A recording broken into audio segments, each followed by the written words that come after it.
Assalamualaikum warahmatullahi wabarakatuh. Balik lagi bersama aku Rido Asaki di channel YouTube Zona Horor.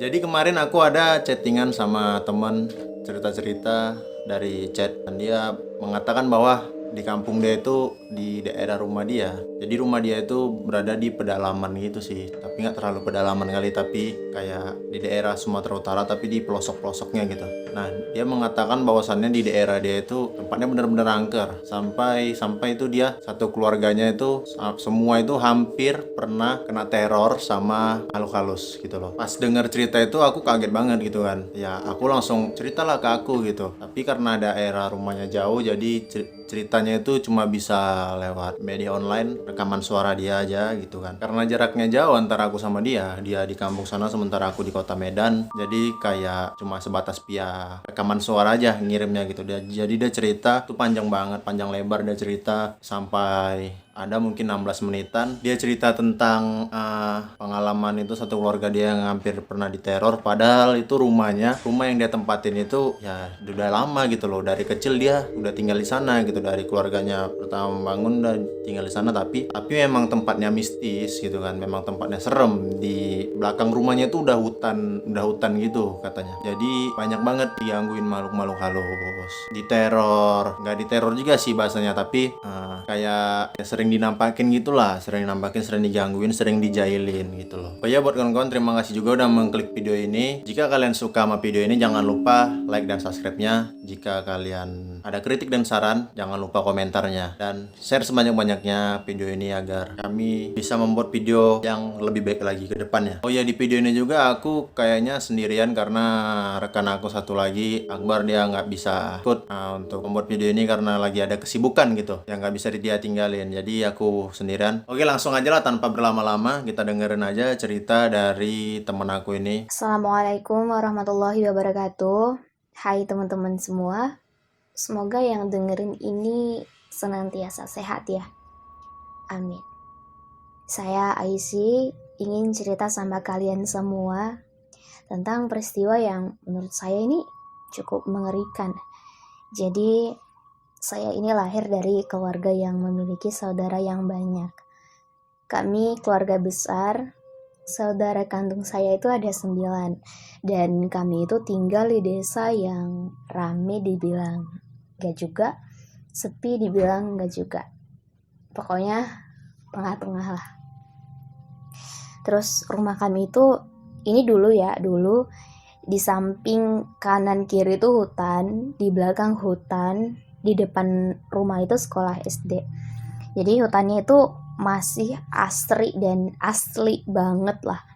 Banyak tanaman-tanaman langka juga, binatang-binatang hutan kayak babi hutan, tapir. Mama juga pernah jumpa harimau akar, terus banyak jenis-jenis monyet lah gitu. Dan di sebelah kiri rumah saya itu ada pohon yang besar banget.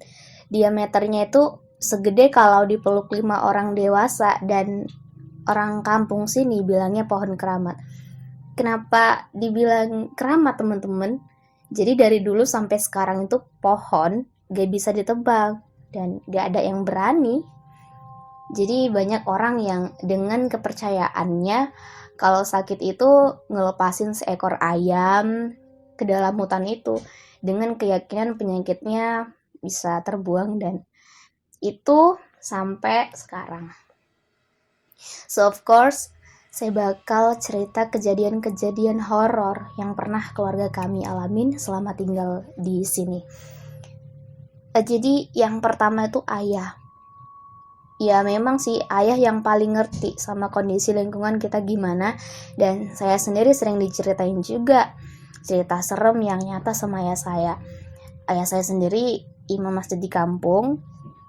Pernah suatu malam saat ayah pulang sholat isya dari masjid, kan deket tuh dari rumah, jadi ayah ketemu sama sosok yang semuanya serba putih, pakai jubah putih dan peci putih, berdiri ngeliatin ayah dan ngucapin salam ke ayah. Tapi ayah gak mau jawab salamnya karena ayah tahu itu tuh bukan manusia. Ya udah ayah lewat aja gitu, dan gak lama sosok itu beneran hilang sendiri. Terus ayah itu pernah kecelakaan, tapi aneh gitu. Jadi pas tengah malam ayah baru pulang dari tempat saudara naik motor. Kalau orang Medan bilangnya kereta. Nah, pas nyampe rumah kita semua kaget, asli kaget. Ayah itu udah luka-luka, bahkan pas kita buka helmnya itu penuh darah, teman-teman. Pas saat itu juga ayah pingsan, dan besoknya ayah cerita kalau jatuh, motornya kepleset, lalu ayah nggak ingat apa-apa lagi.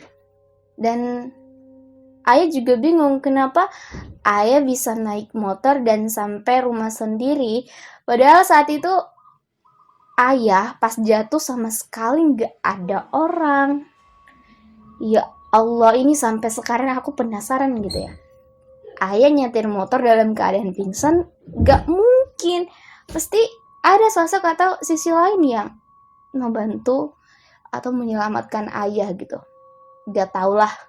Pokoknya itu beneran kejadian waktu aku masih SD gitu. Bentar. Jadi ini ceritanya temen aku ini, dia ayahnya pulang gitu kan dari mana tadi, dari masjid ya, naik motor terus ngeliat jatuh berdarah-darah, tetapi nggak ada orang yang nolongin, tapi tiba-tiba bisa nyampe rumah gitu. Padahal ayahnya tuh nggak ada ingat apa-apa. Berarti itu gimana tuh? Wah gila nih, ini benar-benar serem sih ini. Kita dengerin lagi ya kawan-kawan ya. Kita dengerin lagi ya. Terus ada cerita abangku yang kelima. Jadi dia ini asli ya teman-teman, pernah diculik sama makhluk halus. Waktu itu dia masih 5 tahun. Aduh sumpah ini merinding. Duh. Waktu itu dia masih 5 tahun. Ini pas maghrib main petak umpet, dan dia sembunyi di bawah meja dapur. Selang beberapa lama tuh dipanggilin, abang gak nyaut, dan gempar serumah. Dicariin kesana kemari sampai akhirnya orang sekampung ikut nyariin. Akhirnya sampai jam 10 malam abang ketemu. Dan ya ampun, ini yang buat merinding sampai sekarang. Abang ditemuin di atas pohon rambutan. Gila gak tuh? Ini gila sih coy. Jam 11 malam di atas pohon rambutan, anak 5 tahun ngapain gitu. Akhirnya selang beberapa lama abang ditanyain sama emak, dan abang bilang dia diajak jalan sama orang-orang kerdil, dan dia digendong, diajak main-main ke rel kereta api. Pokoknya diajak main-main gitu. Dan emak nanya, kenapa abang bisa pulang? Abang jawab kalau si kerdil ini ngajak abang tinggal sama dia, tapi abang gak mau, dan abang mau minta pulang, diantar sama dia di atas pohon rambutan. Ya ampun, gila ini. Ya Allah, aku masih ingat banget cerita itu diceritain sama emak, sama ayah juga. Dan kalau abangku sekarang nih dengerin aku, bang lo kok lu bisa sih gitu digendong sama makhluk halus? Ya Allah, ya Allah, gila. Lanjut ya teman-teman. Jadi ini cerita tentang kakakku. Tahan dulu. Jadi ini cerita tentang abangnya ini sebenarnya sering sih ditemuin ya kan di tempat-tempat lain gitu. Di situasi lain orang yang diculik sama makhluk halus karena main petak umpet itu tadi itu sering banget sih, tapi kebanyakan orangnya itu pulang 5 hari kemudian, itu 1-2 hari kemudian. Tapi alhamdulillahnya abangnya ini pulang di hari itu juga. Ya nggak tahu lah, entah mungkin juga jin yang ngumpetin dia itu baik atau gimana, nggak tahu. Ya udah kita lanjut lagi ceritanya, oke?